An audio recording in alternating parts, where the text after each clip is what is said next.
သာသမီကောင်းဆိုတာနံပါတ်1ဘတော်နေပရိသမီတဲ့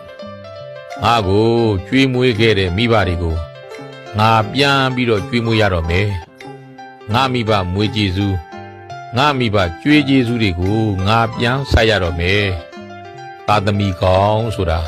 အဲ့လိုစိတ်ထားကောင်းတွေရှိရမယ်နံပါတ်2ကိစ္စနေတံကရိတ္တာမိငါငယ်ငယ်ကငါမိဘတွေကဝတ်စားဆင်းရင်တုတ်တင်တန်ရှင်းပေးခဲ့တဲ့ငါမိဘတွေကိုကျေးဇူးပြန်ဆက်တဲ့အနေနဲ့ခုငါမိဘတွေရဲ့ကိစ္စတွေကိုပြုလုပ်ပေးရတော့မယ်ငါပြန်ဆက်ခွင့်ရတော့မယ်အဲ့ဒါလိုစိတ်တွေနဲ့ကြည်နပ်ပျော်ရွှင်နေစမ်းပါလို့ပြောချင်တယ်နံပါတ်3ကုလဝန်တာတပိတ္တာမိ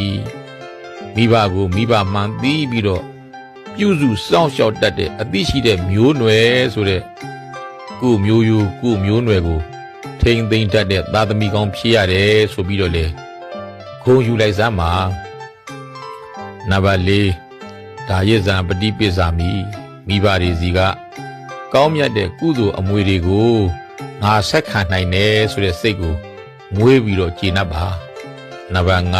5ပုဗ္ဗပေတာနံကာလင်ကတံဒက္ခိဏအနုပဒတ္တမိ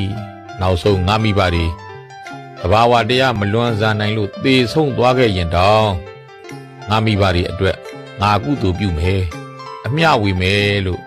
ဒါဟာသာသမီကောင်းတွေလုပ်ရမယ်အလုပ်ပဲအဲ့ဒီအလုပ်တွေကိုလုံနိုင်တဲ့ကို